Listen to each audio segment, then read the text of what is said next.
Daniel, chapitre 2. Mais il y a dans les cieux un Dieu qui révèle les secrets et qui a fait connaître au roi Nebuchadnezzar ce qui arrivera dans la suite des temps.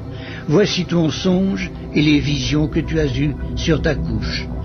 Sur ta couche, ô roi, il t'est monté des pensées touchant ce qui sera après ce temps-ci. Et celui qui révèle les secrets t'a fait connaître ce qui arrivera. Si ce secret m'a été révélé, ce n'est point qu'il y ait en moi une sagesse supérieure à celle de tous les vivants, mais c'est afin que l'explication soit donnée au roi et que tu connaisses les pensées de ton cœur. Ô roi, tu regardais et tu voyais une grande statue. Cette statue était immense et d'une splendeur extraordinaire. Elle était debout devant toi et son aspect était terrible. La tête de cette statue était d'or pur. Sa poitrine et ses bras étaient d'argent, son ventre et ses cuisses étaient d'airain. Ses jambes de fer, ses pieds en partie de fer et en partie d'argile. Tu regardais lorsqu'une pierre se détacha sans le secours d'aucune main, frappa les pieds de fer et d'argile de la statue et les mit en pièces. Alors le fer, l'argile, l'airain, l'argent et l'or furent brisés ensemble et devinrent comme la balle qui s'échappe du nerf en été. Le vent les emporta, et nulle trace n'en fut retrouvée. Mais la pierre qui avait frappé la statue devint une grande montagne et remplit toute la terre. Voilà le songe. Nous en donnerons l'explication devant le roi. Ô roi, tu es le roi des rois, car le Dieu des cieux t'a donné l'empire, la puissance, la force et la gloire. Il a remis entre tes mains en quelques lieux qu'ils habitent les enfants des hommes, les bêtes des champs et les oiseaux du ciel, et il t'a fait dominer sur eux tous. C'est toi qui es la tête d'or. Après toi, il s'élèvera un autre royaume, moindre que le tien, puis un troisième royaume qui sera d'airain et qui dominera sur toute la terre. Il y aura un quatrième royaume, fort comme du fer. De même que le fer brise et rompt tout, il brisera et rompra tout, comme le fer qui met tout en pièces. Et comme tu as vu les pieds et les orteils en partie d'argile, de potier et en partie de fer, ce royaume sera divisé. Mais il y aura en lui quelque chose de la force du fer, parce que tu as vu le fer mêlé avec l'argile. Et comme les doigts des pieds étaient en partie de fer et en partie d'argile, ce royaume sera en partie fort et en partie fragile. Tu as vu le fer mêlé avec l'argile, parce qu'ils se mêleront par des alliances humaines. Mais ils ne seront point unis l'un à l'autre, de même que le fer ne s'allie point avec l'argile. Dans le temps de ces rois, le Dieu des cieux suscitera un royaume qui ne sera jamais détruit et qui ne passera point sous la domination d'un autre peuple. Il brisera et anéantira tous ces royaumes-là, et lui-même subsistera éternellement. C'est ce qu'indique la pierre que tu as vue se détacher de la montagne, qui a brisé le fer, l'airain, l'argile, l'argent et l'or. Le grand Dieu a fait connaître au roi ce qui doit arriver après cela. Le songe est véritable et son explication est certaine.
Et cet ange qui tenait les 7 coupes vint en m'adressant la parole et me dit: Viens, je te montrerai le jugement de la grande prostituée qui est assise sur les grandes eaux.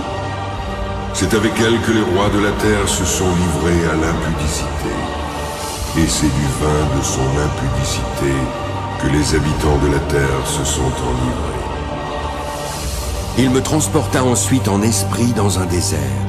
J'y vis une femme assise sur une bête écarlate, pleine de noms de blasphème. Elle avait 7 têtes et 10 cornes. Cette femme était vêtue de pourpre et d'écarlate.